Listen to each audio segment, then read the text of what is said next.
বিএনপির ভারপ্রাপ্ত চেয়ারম্যান জনাব তারেক রহমান সাহেব বাংলাদেশে এসেছেন ডিসেম্বর মাসের 25 তারিখে।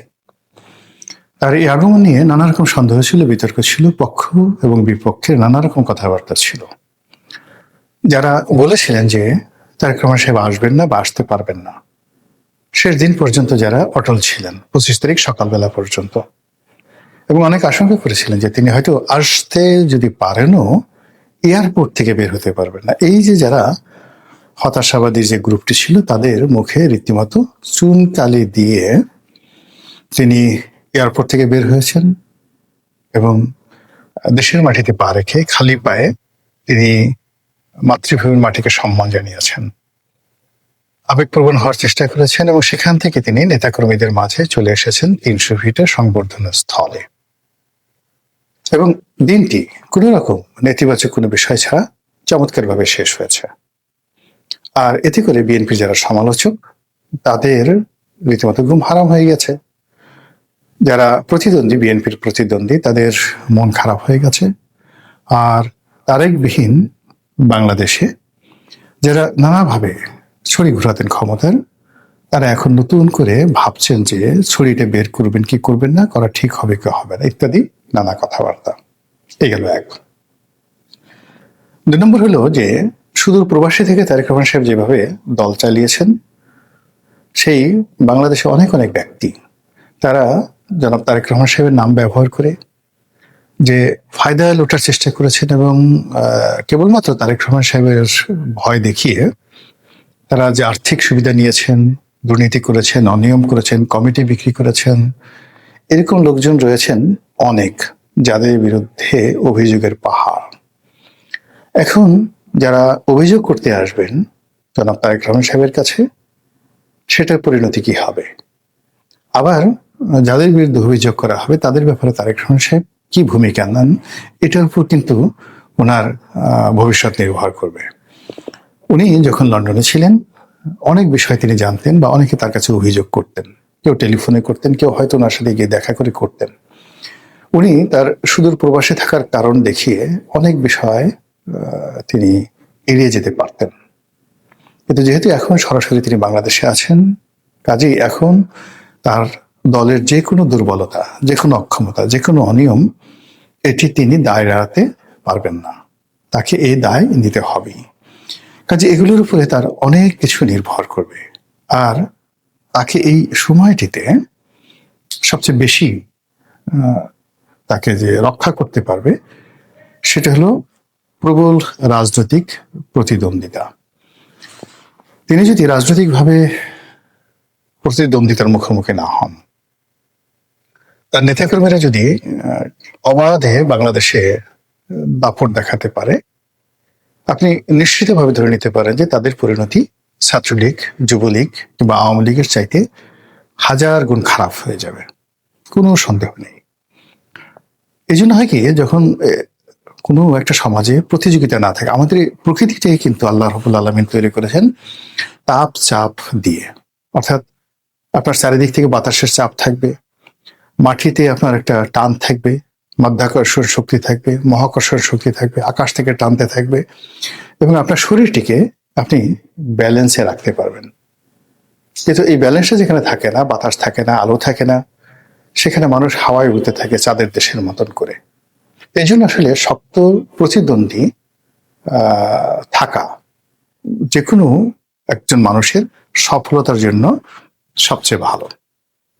রাজনীতিতে সবসময় আপনি পৃথিবীর যত বিখ্যাত লোক দেখেন, সব লোকেরই রাজনৈতিকভাবে প্রবল প্রতিপক্ষ ছিল এবং এই জন্যই তারা ভালো করেছেন। শহীদ প্রেসিডেন্ট জিয়াউর রহমান জমানাতে তিনি যখন ক্ষমতায় এলেন, তখন প্রথম তার জন্য যে সমস্যা দেখা দিল, সেটা হলো জাসদের বাড়াবাড়ি। অর্থাৎ 7ই নভেম্বরে যে বিপ্লবটি জাসদ করেছিল, তার জন্য তারা মনে করত যে জাসদই হলো এই আন্দোলনের master mind. Doctor Mohammad Yunus যে সমস্যায় পড়েছেন এনসিপির দ্বারা, বা যে সমস্যায় তিনি পড়েছেন সেই সমন্বয়কদের দ্বারা, ঠিক একই সমস্যায় জিয়াউর রহমান সাহেব পড়েছেন জাসদের দ্বারা। তো জাসদের সেই হাত থেকে বাঁচার জন্য তাকে নিষ্ঠুর হতে হয়েছে। দ্বিতীয় তার যে সমস্যা, সেটা হলো তার জমানাতে হঠাৎ করে দক্ষিণপন্থী গ্রুপ শক্তিশালী হয়ে পড়ে। জামাত শক্তিশালী হয়, মুসলিম লীগ শক্তিশালী হয়, এবং জামাত এবং মুসলিম লীগের মদত পুষ্ট পাকিস্তান ফেরত সামরিক এবং বেসামরিক কর্মকর্তারা জিয়াউর রহমানের জন্য রীতিমতো আজরাইলের ভূমিকায় অবতীর্ণ হয়।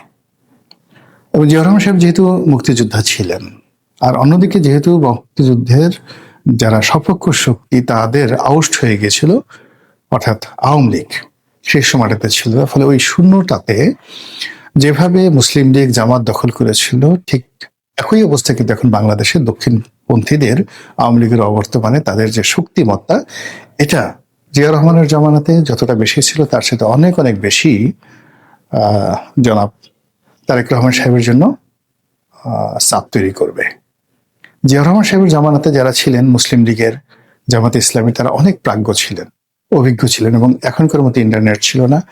এবং তখন টিনের ছেলে কাওয়া বা 1 2 3 এ ধরনের স্লোগান হবে, এটা কল্পনাই করা যেত না। কোন একজন সম্মানিত লোককে নিয়ে এ ধরনের কথাবার্তা বলবে, এটা কেউ মানে আউট অফ দেয়ার ইমাজিনেশন।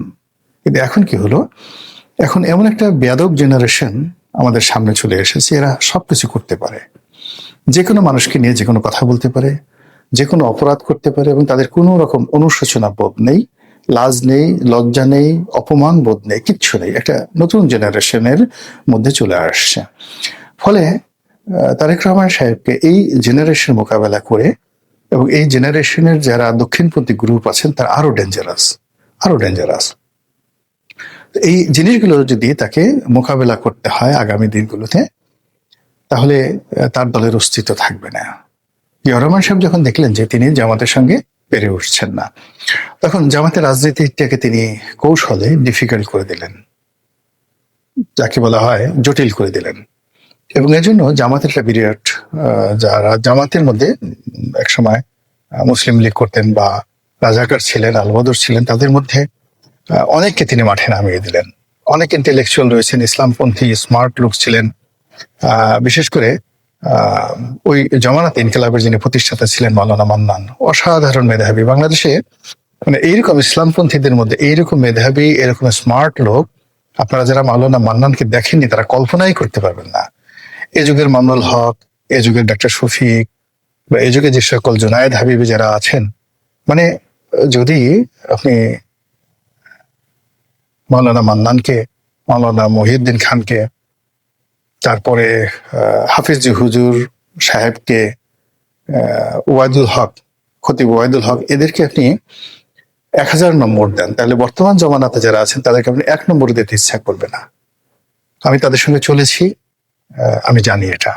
তাদের জ্ঞানের গভীরতা, তাদের চরিত্র, তাদের ব্যক্তিত্ব, তাদের ধন সম্পদ, তাদের ইন্টারন্যাশনাল কানেক্টিভিটি, এটা কল্পনাই করা যায় না এই যুগে যারা দক্ষিণপন্থী রয়েছে। তো সেই জমানাতে তিনি জনাব তারেক রহমান সাহেব মাওলানা মান্নানকে নামিয়ে দিলেন জামাতের বিরুদ্ধে, এবং অত্যন্ত ক্যানিং, যেটাকে বলে ইংরেজিতে ক্যানিং, চালাকি করে, বুদ্ধি খাটিয়ে মাওলানা মান্নান যেভাবে জামাতকে কোণঠাসা করেছিল, এবং সেটা যদি না করতেন জিয়াউর রহমান সাহেবের সঙ্গে, মানে জিয়াউর রহমান সাহেবের পক্ষে তখন জামাতকে মোকাবেলা করা সম্ভব ছিল না।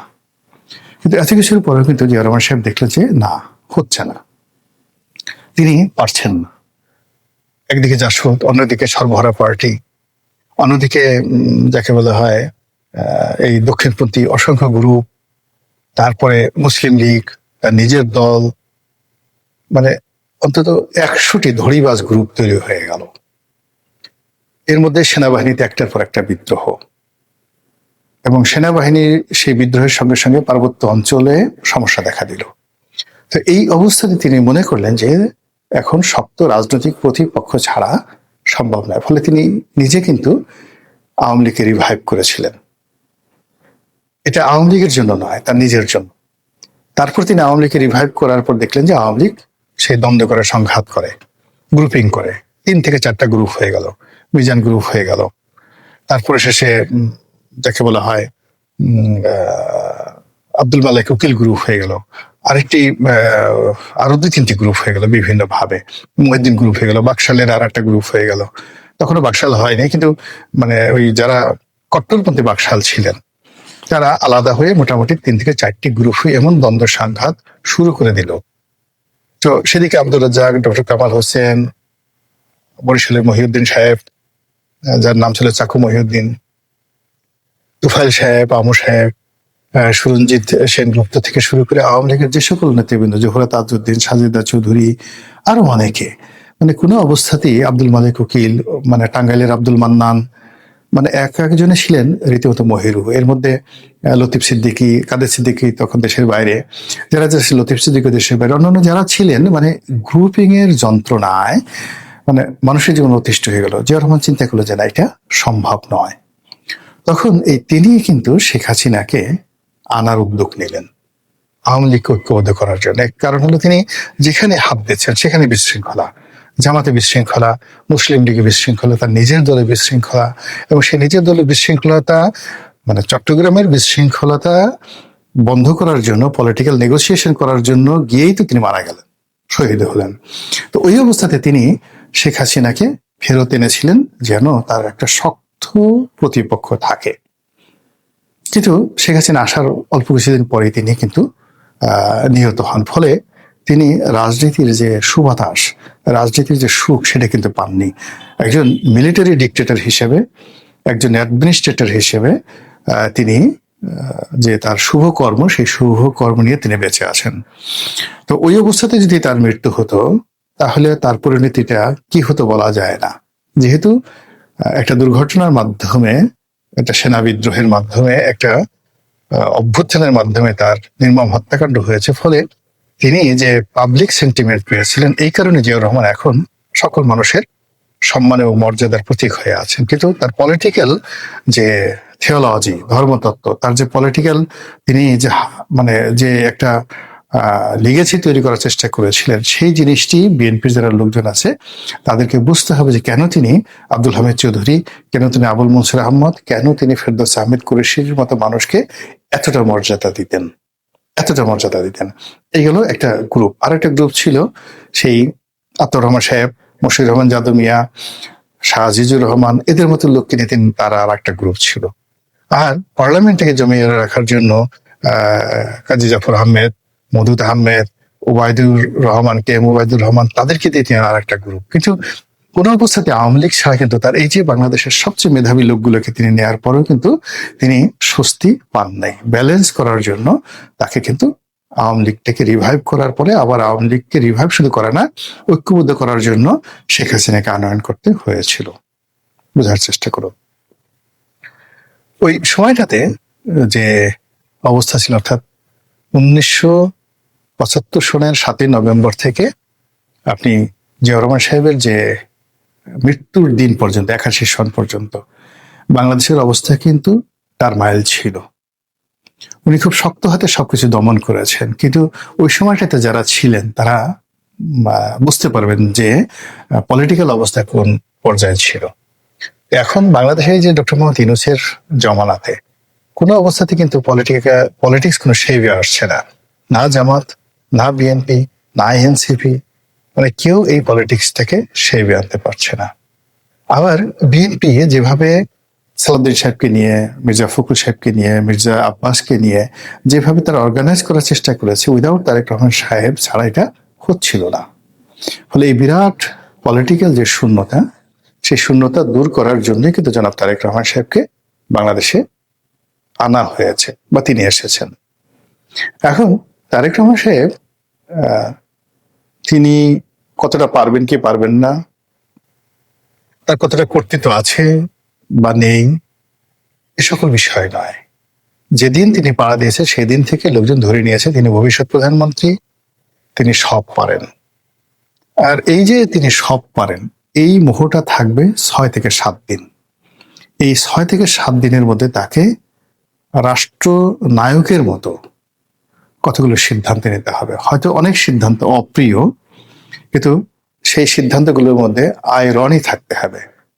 লৌহ মানবীর মতো বা লৌহ মানবীর মতো তার সিদ্ধান্তগুলো রীতিমতো স্বাভাবিক যে প্রথা, তছনছ, গত 14 মাসে যে প্রথাগুলো তৈরি হয়েছে, সেই প্রথাকে ভেঙে তছনছ করে দেবে। আপনি ফকল্যান্ড যুদ্ধের কথা যদি চিন্তা করেন, মার্গারেট থ্যাচারের সিদ্ধান্ত, 1971 সালে মুক্তিযুদ্ধ, 75-এর যে এমার্জেন্সি ডিক্লারেশনের মাধ্যমে ইন্দিরা গান্ধী যে সিদ্ধান্ত নিয়েছিলেন, এটাকে বলা হয় লৌহ মানবী। আমেরিকাতে ঠিক কিউবাতে যখন মিসাইল নিয়ে মোতায়েন নিয়ে গন্ডগোল হলো, ঠিক সেই সময়তে জন এফ কেনেডি, আর যখন ইরান কন্ট্রা কেলেঙ্কারি হলো, ঠিক সেই সময়তে রোনাল্ড রিগান যে সিদ্ধান্তগুলো নিয়েছিলেন, এগুলোকে বলা হয় রাষ্ট্র নায়কোচিত সিদ্ধান্ত। কারো দিকে তিনি তাকাননি, জাস্ট তিনি একা সিদ্ধান্ত নিয়েছেন এবং সেটা বাস্তবায়ন করেছেন। তো সেই ক্ষেত্রে এখন জনাব তারেক রহমান সাহেব কিভাবে এসছেন, পত্রপত্রিকায় নানা রকম কথাবার্তা বলা হচ্ছে, সামাজিক মাধ্যমে আরো বেশি বলা হচ্ছে তিনি কি রাশিয়ার গ্রিন সিগন্যাল পেয়ে, ভারতের গ্রিন সিগন্যাল পেয়ে, ভারতের বন্ধুত্বের আশ্বাস পেয়ে, নাকি পশ্চিমাদের আশ্বাস পেয়ে, নাকি আমেরিকার আশ্বাস পেয়ে, নাকি নিউজ সাহেবের আশ্বাস পেয়ে এসছেন, ডাজ নট ম্যাটার।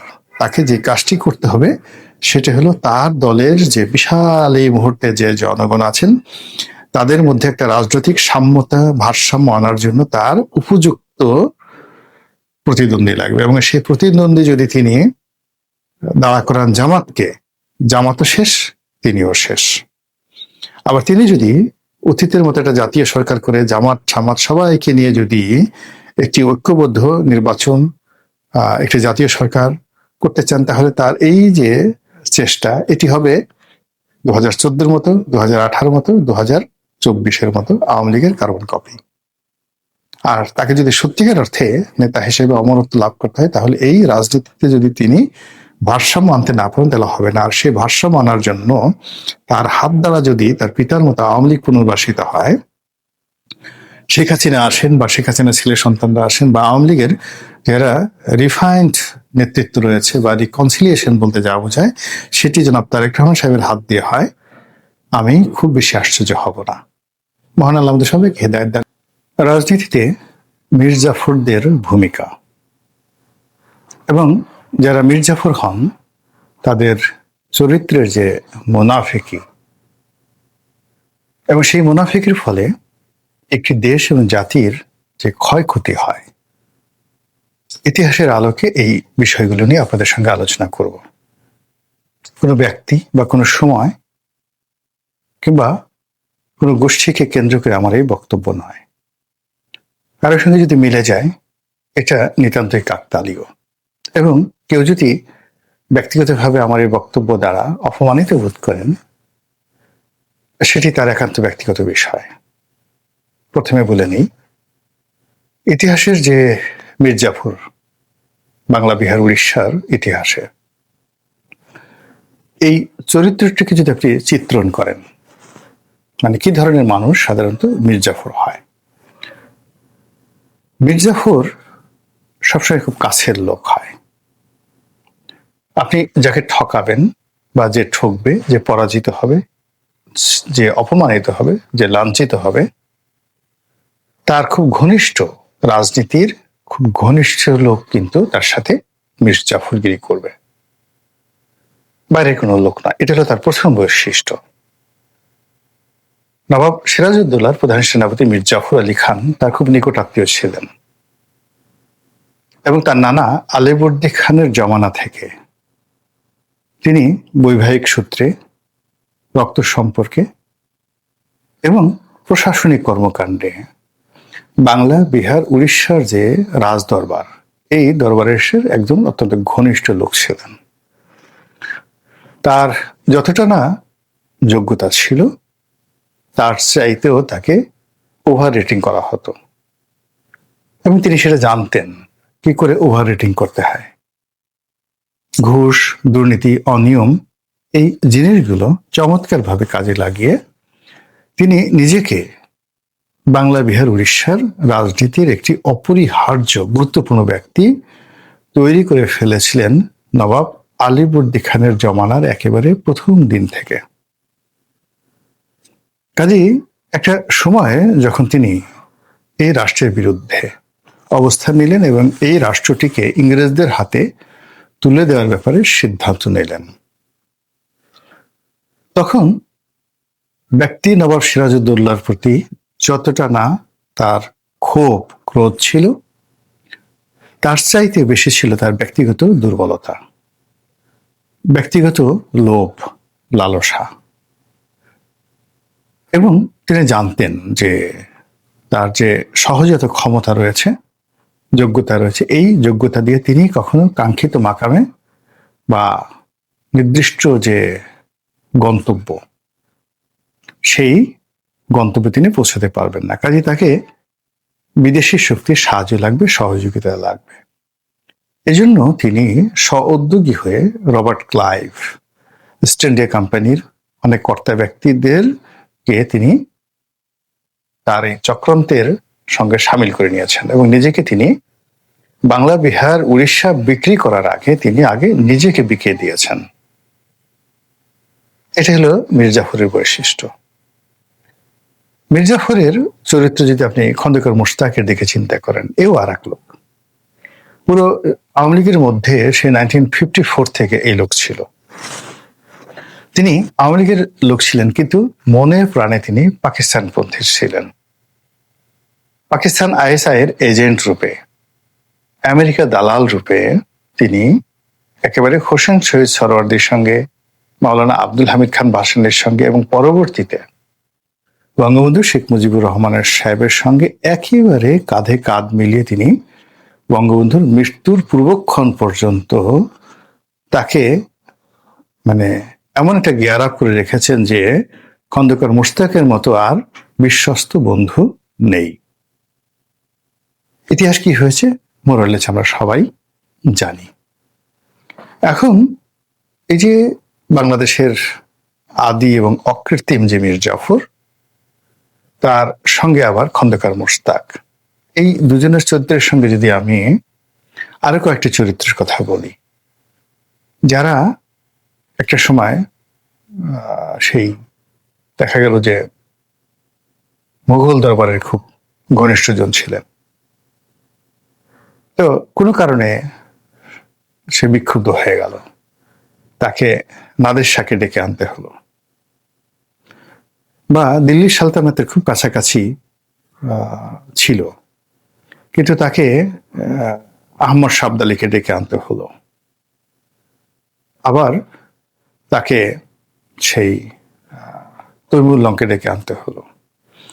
এই যে ঘটনাগুলো ঘটেছে, তারা সবাই বিভিন্ন সময়টিতে সিংহাসনের যে পরিবর্তন বা বিদেশি শত্রুর দ্বারা একটি সাম্রাজ্য, রাষ্ট্র তছনছ করার যে কাজটি অনিবার্য করে তুলেছে, প্রায় সব ক্ষেত্রে শতভাগ একজন, দুইজন বা তিন চারজন করে মীর জাফর, জগৎ শেঠ, রায়দুল্লভ, ইয়ার লতিফরা ছিল বিভিন্ন নামে।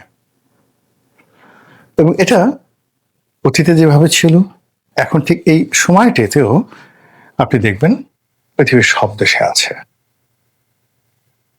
আমরা আল কায়েদার কথা বলি, আমরা আইএস এর কথা বলি, বা পৃথিবীর অন্য যে সকল সংগঠন নিয়ে পশ্চিমারা খুব বিষোদ্গার করে, এই প্রতিটি সংগঠনের মধ্যেই একাধিক যাকে বলে তৈরি হওয়ার পেছনে মীর জাফর আছে, আর এই সংগঠনগুলো শেষ করার পেছনেও মীর জাফর আছে। আমাদের দেশের অনেকগুলো বিপ্লবীদেরকে যারা ধরিয়ে দিয়েছে, আপনি চিন্তা করুন, মাস্টারদা সূর্য সেনকে কারা ধরিয়ে দিয়েছে? তার একান্ত কাছের লোক যারা ছিল তারাই তাকে ধরিয়ে দিয়েছে।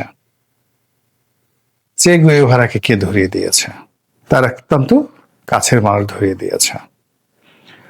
তো এই যে ইতিহাসের যে মীর জাফর, সেই মীর জাফরদের দ্বারা একটি দেশ যেভাবে ক্ষতি হয়, হাজার হাজার শত শত ইবলিস মিলেও সেই দেশের ক্ষতি করতে পারে না। দেশি মীর জাফর অন্য মীর জাফর শব্দটি কেন ব্যবহার করা হয় এখানে? মীর জাফরদের প্রথম এবং প্রধান বৈশিষ্ট্য হলো তারা সিংহাসন, রাজকোষ সেন্ট্রাল রিজার্ভ এবং দেশের ভূখণ্ড, এটা তারা নিজেদের রাগ, বিরাগ, অনুরাগের বশবর্তী হয়ে, লোভ লালসার বশবর্তী হয়ে বিদেশিদের কাছে তারা বিক্রি করে দেয়। ফলে এই যে মীর জাফরদের কারণে সারা দুনিয়াতে লক্ষ লক্ষ মা বোন ইজ্জত হারায়, লক্ষ লক্ষ পুরুষ সেই জীবন দেয়, অনেকে যুদ্ধবন্দী হিসেবে বা দাস রূপে বিক্রি হয়ে যায়। দেশের সহায় সম্পত্তি সব লুটপাট হয়ে যায়, তছনছ হয়ে যায়। কখনো কখনো কোনো শহর, বন্দর, নগর, গ্রাম, রাজধানী ভেঙে চুরে তছনছ হয়ে যায়। যেমন বাগদাদ হালাকু খান আক্রমণ করেছিল। আমরা হালাকু খানকে গালাগালি করি না? আপনারা অবাক হয়ে যাবেন যে বাদশাহ বা খলিফা মুনতাসিম বিল্লাহ, শেষ যে খলিফা ছিলেন, তো সেই মুনতাসিম বিল্লাহর যিনি উজিরে আজম, প্রধানমন্ত্রী, তো তিনি ছিলেন মূলত শিয়াপন্থী আর খলিফা ছিলেন সুন্নিপন্থী। তো এটা নিয়ে তাদের মধ্যে একটা দ্বন্দ্ব সংঘাত ছিল, এবং সেই সংঘাতের প্রেক্ষিতে সেই তার প্রধানমন্ত্রী হালাকু খানকে সেই বাগদাদ আক্রমণ করার জন্য প্রলুব্ধ করেন। মুসলমানদের আরেকটি খুব পাওয়ারফুল রাষ্ট্র ছিল খাওয়ারেজম। চেঙ্গিস খান এই খাওয়ারেজম ডাইনেস্টিটিকে এমন ভাবে মাটির সঙ্গে, মানে জালালউদ্দিন শাহ, তার ছেলে বীর মোহাম্মদ শাহ, জালালউদ্দিন শাহ, তার পিতা হল মোহাম্মদ শাহ। তো এই যে Khwarezm dynasty one of the biggest dynasty, যেটা মানে পুরো পারস্য একসময় তাদের আন্ডারে ছিল, মধ্যপ্রাচ্যে তাদের আন্ডারে ছিল, এবং রাশিয়ার একটা বিরাট অংশ, মানে আজকে যে সোভিয়েত ইউনিয়নের একটা বিরাট অংশ এই ডাইনেস্টি ছিল, এবং চীন সহ উইঘুর সহ এই সকল এলাকা এই সাম্রাজ্যের অধীন ছিল। এবং এই সাম্রাজ্যটির যে আয়তন আকৃতি, মুসলমানরা এত বড় সাম্রাজ্য খুব অল্প কয়েকজন প্রতিষ্ঠা করতে পেরেছেন। তো সেই সাম্রাজ্যের রাজধানী ছিল গুরগাঁও। বলা হয় যে গুরগাঁও পৃথিবীর এত সুরক্ষিত রাজধানী ছিল যে মধ্যযুগে, প্রাচীন যুগে এবং এখনো পর্যন্ত অতটা ওয়েল প্রোটেক্টেড কোনো নগরী মানে তৈরি করা হয়নি। এমনকি কনস্টান্টিনোপলের যে প্রতিরক্ষা ব্যুহ, তার চেয়েও ওই গুরগাঁওয়ের প্রতিরক্ষা ব্যুহ ছিল অনেক বেশি। কিন্তু এইরকম একজন মীর জাফরের কবলে পড়ে পুরো সাম্রাজ্যটা তছনছ হয়ে যায়, এবং চেঙ্গিস খান সেই গুরগাঁওকে এমনভাবে ধ্বংস করে দেয় যে গত কয়েক শত বছর ধরে পৃথিবীর যত আর্কিওলজিস্ট রয়েছেন তারা প্রাণান্ত চেষ্টা করে গুরগাঁওটা যে কোন জায়গাটাতে সেটা খুঁজে বের করতে পারছে না। আবার সেই কার্থেজ, আপনারা জানেন যে প্রাচীন দুনিয়াতে সবচেয়ে সমৃদ্ধশালী নগরাষ্ট্র ছিল কার্থেজ। একদিকে কার্থেজ, অন্যদিকে রোমান সাম্রাজ্য। তো এই যে কার্থেজ নগরী, যেখান থেকে বিখ্যাত বীর হানিবল বার্কা তার উদ্ভব হয়েছিল। হানিবল বার্কার বাবা ছিলেন হামিলকার বার্কা। তো এই কার্থেজ নগরীটিকেও রোমানরা আক্রমণ করে, মানে 4টা যুদ্ধ হয়েছিল, চতুর্থ এটা পিউনিকের যুদ্ধ হিসেবে পরিচিত। এবং সর্বশেষ এই হানিবল বার্কাকে মানে রাজ্যচ্যুত, সাম্রাজ্যচ্যুত এবং আরো মানে যাকে বলা হয় তার জীবনকে তছনছ করে দিয়েছিল এক মীর জাফর। এবং সেই মীর জাফরের ফলে কি হলো, সেই কার্থেজ নগরী এমন ভাবে রোমানরা মাটির সঙ্গে মিশিয়ে দিল যে বহু শত বছর ধরে সেই কার্থেজ নগরীটার কোনো নামগন্ধ, একটা ইট বালু খুঁজে পাওয়া যায়নি। তো এই কথা বললাম যে যখনই কোনো একটা রাষ্ট্রে মীর জাফরের উদ্ভব হয়, তখন কম করে হলো 50 বছরের বা 100 বছরের, কম করে মিনিমাম 50 বছরের একটা দাসত্ব একটা জাতির ভাগ্যে জুটে যায়। একটা মীর জাফর, আপনি দেখেন বাংলা, বিহার, উড়িষ্যার মীর জাফরের কারণে আমাদের 200 বছর পুরো ভারতবর্ষকে ব্রিটিশ গোলামিতে থাকতে হয়েছে। এইভাবে ইতিহাসের যে জায়গাগুলো মানে এরকম মীর জাফর মানে দখল করেছে, মীর জাফর উদ্ভব হয়েছে, এবং মীর জাফর যখন বিদেশিদের কাছে তার স্বজাতিকে বন্ধক রেখেছে, বিক্রি করে দিয়েছে, এবং যে দাসত্বের শৃঙ্খলে দেড় জাতিকে আবদ্ধ করেছে, ওখান থেকে বের হতে মিনিমাম 50 বছর আর সর্বোচ্চ কখনো কখনো 1000 বছরও লেগে যায়। এখন এই পৃথিবীতে অনেক এরকম মীর জাফর, এই যে দেখুন আজকের যে প্যালেস্টাইনকে নিয়ে আমরা বলি, এখানে একজন মীর জাফর, শরীফ হুসাইন মক্কার গভর্নর ছিলেন। এখন এই যে জর্ডানের বাদশাহ আবদুল্লাহর পরদাদা, আবদুল্লাহর বাবা বাদশাহ হোসেন, বাদশাহ হোসেনের দাদা শরীফ হোসেন। এই প্রথম মহাযুদ্ধে অটোমানদের সাথে মির্জাফরগিরি করলো, করে লরেন্স অফ অ্যারাবিয়ার মাধ্যমে ব্রিটিশদেরকে এই মধ্যপ্রাচ্যে নিয়ে গেল। অটোমান সাম্রাজ্যের পতন হলো এবং পুরো মধ্যপ্রাচ্যকে ওই প্রথম মহাযুদ্ধের পরে যেভাবে সে লিজ দিয়ে গেছে, এখন পর্যন্ত সিরিয়া, সৌদি আরব, কুয়েত, কাতার থেকে পুরো মধ্যপ্রাচ্য পশ্চিমাদের সেই শৃঙ্খল থেকে এখনো বের হতে পারছে না। আমরা 1757 সালে মির্জাফরের কবলে পড়েছিলাম। আগামীতে যেন আল্লাহ রাব্বুল আলামিন আমাদেরকে এমন দুর্ভাগ্যের কবলে না পড়েন যে নতুন কোনো মির্জাফরের কারণে যেন আমাদেরকে আবার শত শত বছর শৃঙ্খলার অভাবে শৃঙ্খলে যেন আমরা দাসত্ব বরণ না করি। আল্লাহ আমাদের সেই তৌফিক দান করুন। আসসালামু আলাইকুম ওয়া রাহমাতুল্লাহি ওয়া বারাকাতুহু।